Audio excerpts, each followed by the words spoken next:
Bismillahirrahmanirrahim. Alhamdulillahi rabbil alamin.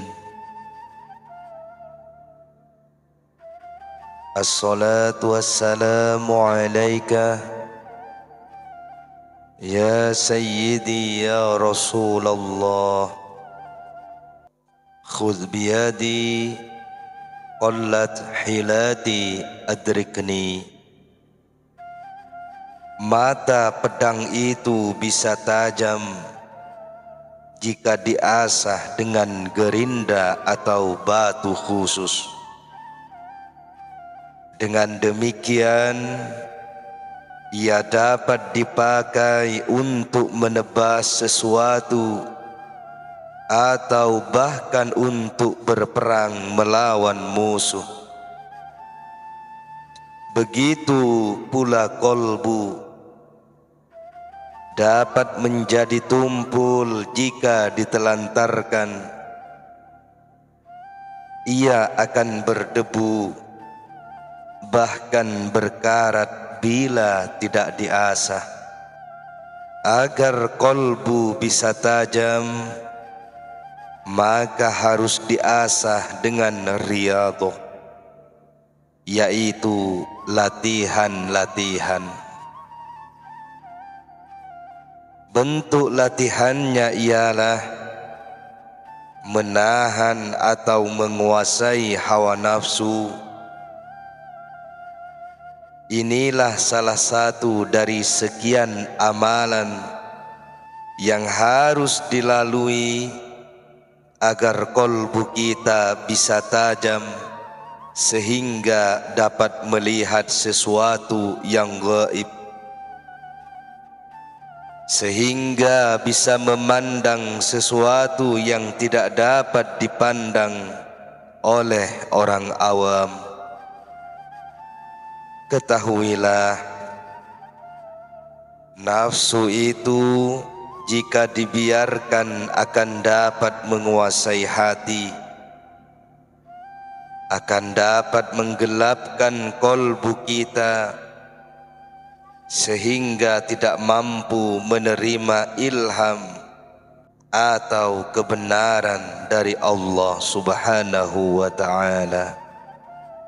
Tentang nafsu haruslah benar-benar kita perhatikan, jangan diremehkan. Kejahatan nafsu lebih hebat daripada iblis. Ia merupakan musuh kita yang tangguh. Kekuatan iblis menguasai kita karena adanya campur tangan nafsu. Atas bantuan nafsu kita sendiri, iblis berhasil mencengkeram diri kita. Mula-mula nafsu membangkitkan kesenangan-kesenangan di hati kita. Inilah awal konspirasi nafsu dengan iblis. Jangan sampai tertipu nafsu melalui panjang angan-angan. Janganlah sampai kita diperdaya melalui kelambanan bertaubat dan bermalas-malasan menjalankan ibadah kepada Allah. Apabila kita senang dan menurutkan hawa nafsu, maka pasti kita akan mengikuti kesenangannya. Berarti kita berada dalam celaka. Jika kita lengah dalam mengawasinya, tentu jadi tenggelam.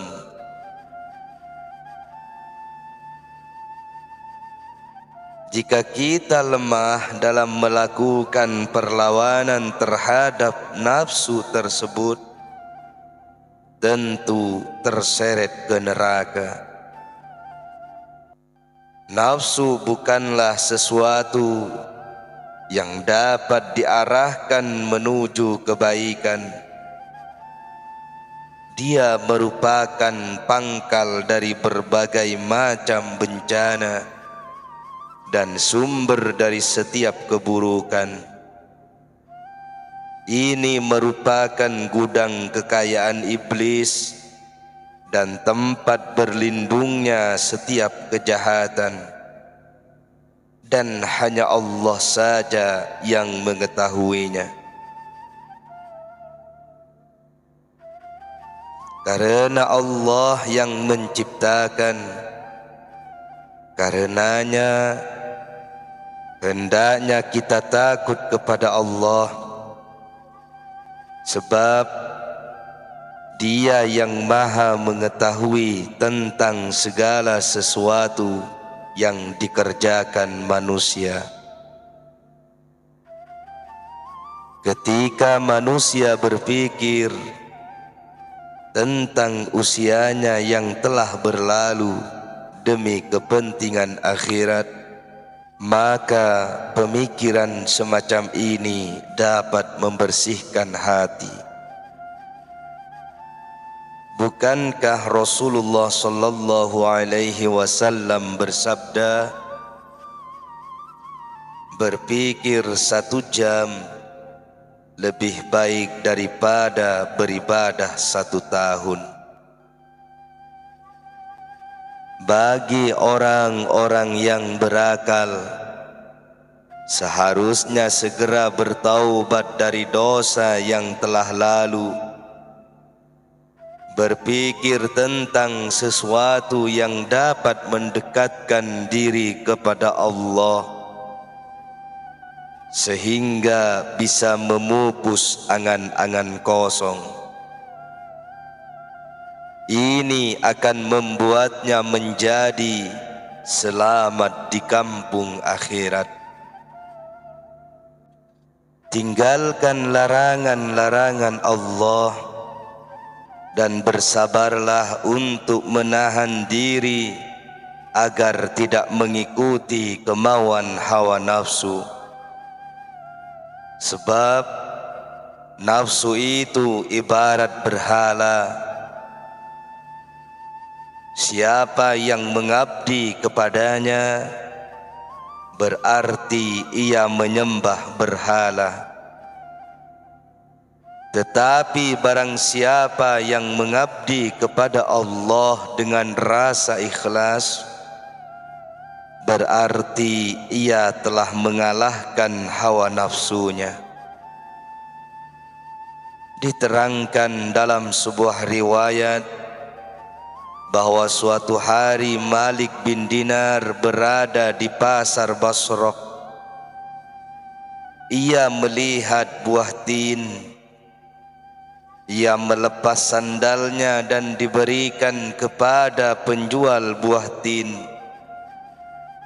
Ambillah sandalku ini dan tukarkan dengan buah tin kepadaku.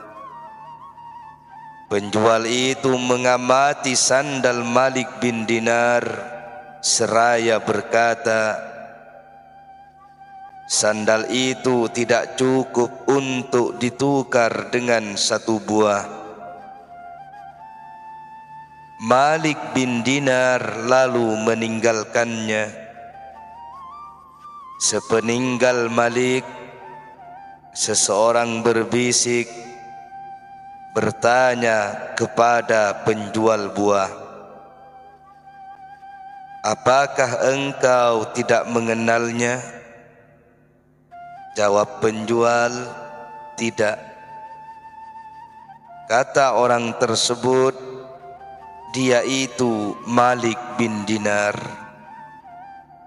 Mendengar keterangan tersebut, penjual tadi menyuruh budaknya menyusul Malik bin Dinar untuk memberikan sebakul buah tin.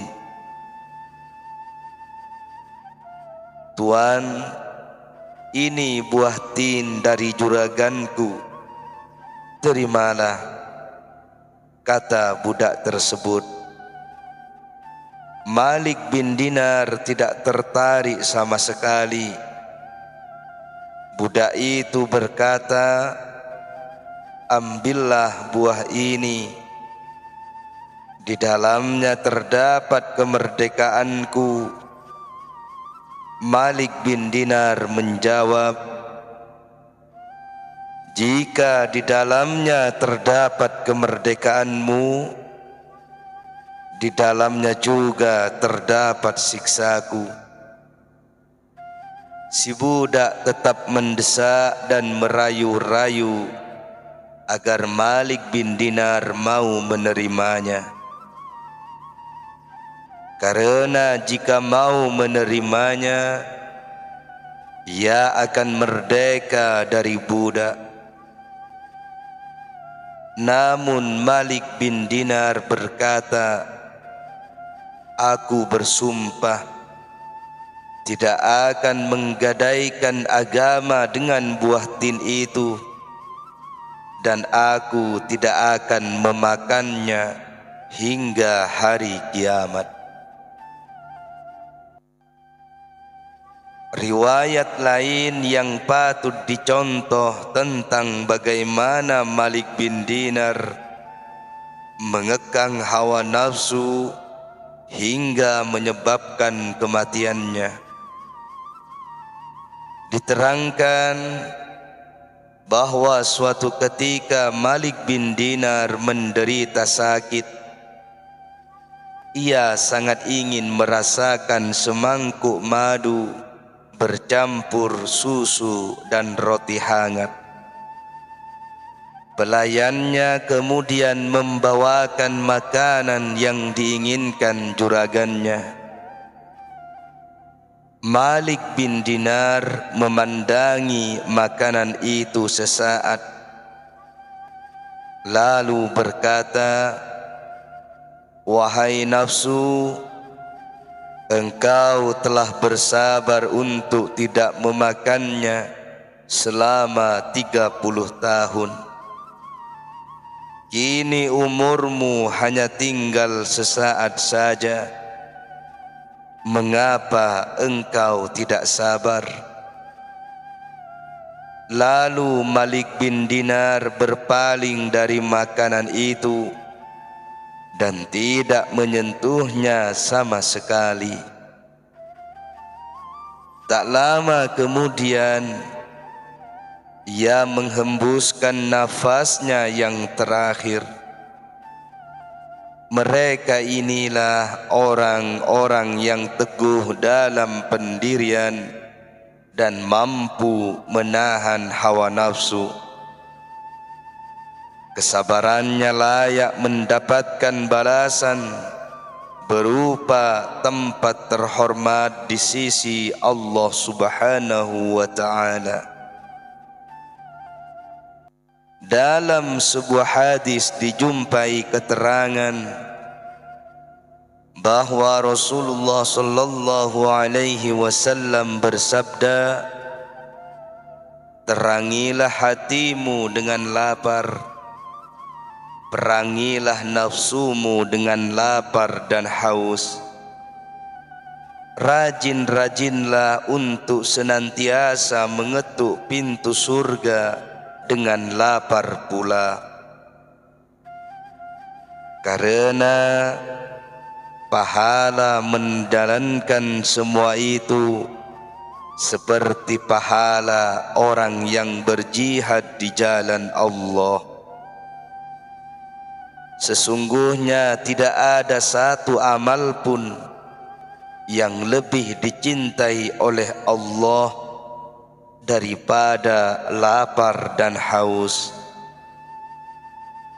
Sedangkan orang yang memenuhi perutnya atau kenyang tidak akan dapat memasuki kerajaan langit dan ia akan kehilangan nikmatnya beribadah. Nabi Sulaiman alaihi salam berkata, sesungguhnya perjuangan manusia untuk dapat mengalahkan nafsu itu lebih berat daripada berjuang seorang diri menaklukkan sebuah kota. Abu Bakar As-Siddiq berkata, setelah masuk Islam, aku tidak pernah makan hingga kenyang. Hal itu kulakukan agar dapat merasakan nikmatnya beribadah kepada Allah. Aku pun tidak minum yang segar-segar, karena aku merindukan bertemu dengan Tuhanku. Banyak makan dapat menyebabkan seseorang malas beribadah. Badan menjadi berat untuk berdiri, mata menjadi susah untuk terjaga, seluruh urat nadinya menjadi lemas. Sekalipun ia berusaha untuk mengalahkan rasa malas dan rasa kantuk, namun ia tetap seperti bangkai yang terbuang. Ali bin Abu Thalib radhiyallahu an memberi pengakuan, antara diriku dan nafsuku itu seperti seorang penggembala kambing. Ketika dia dapat menghalang dan mengumpulkan kambing-kambingnya dari satu arah, maka berpencarlah kambing-kambing itu dari arah yang lain. Barang siapa yang dapat mengendalikan hawa nafsunya, dia akan diselimuti dengan kafan rahmat dan dimakamkan dalam kuburan kemuliaan. Sedangkan orang yang membunuh hatinya, dia dibungkus dengan kafan laknat dan makam siksaan. Yahya bin Mu'adz berpesan, lawanlah hawa nafsumu dengan cara melakukan kebaktian kepada Allah dan berriyadhahlah. Menurut Yahya bin Mu'adz, riyadhah adalah sedikit tidur, sedikit bicara, sedikit makan, dan bertahan dari gangguan manusia. Sedikit tidur dapat menimbulkan keinginan hati menjadi baik. Sedikit bicara dapat memelihara diri dari bahaya. Bersabar dalam menghadapi gangguan sesama manusia dapat mengantarkan untuk sampai kepada tingkat kemuliaan tertinggi. Sedikit makan dapat melenyapkan keinginan-keinginan dan kesenangan hawa nafsu. Sebaliknya, banyak makan dapat menyebabkan hati menjadi gelap membatu, tertutup oleh cahaya kebenaran. Cahaya kebenaran dapat dinyalakan oleh puasa. Luqman Al-Hakim pernah berpesan pada anaknya, wahai anakku, janganlah engkau banyak makan dan banyak tidur, sebab orang yang banyak makan dan tidur menjadi miskin amal soleh kelak di hari kiamat. Perut itu ibarat belanga, Jika diisi oleh masakan akan menyala, asapnya mengenai hati yang ada di atasnya. Bila hati terus-menerus terkena asap, ia menjadi hitam tertutup kotoran. Semakin lama semakin berkerak, akibatnya menjadi tumpul dan hilang kecerdasan. Dalam sebuah riwayat diterangkan bahwa Rasulullah sallallahu alaihi wasallam bersabda, "Jangan mematikan hatimu dengan banyak makan dan minum, karena hati akan mati seperti tanaman yang layu sebab kebanyakan air." Diterangkan dalam Sahibul Hikayat bahwa suatu ketika Yahya bin Zakaria alaihi salam melihat iblis. Makhluk jahat tersebut membawa beberapa kail. "Apa yang kau bawa?" tanya Zakaria. "Ini adalah aneka kesenangan yang dapat membuatku mengail manusia," jawab iblis. "Apakah engkau telah mendapatkan sesuatu terhadapku dengan kailmu itu?" "Tidak, hanya saja engkau pernah kenyang dalam suatu malam, lalu aku membuatmu berat dalam menunaikan sholat malam. Pastinya aku tidak akan membuat diriku kenyang untuk selama-lamanya," ujar Zakaria. "Adalah hal yang pasti pula, aku tidak akan memberi nasihat seperti ini kepada manusia untuk selama-lamanya." Kata iblis menyesal karena membuka rahasianya.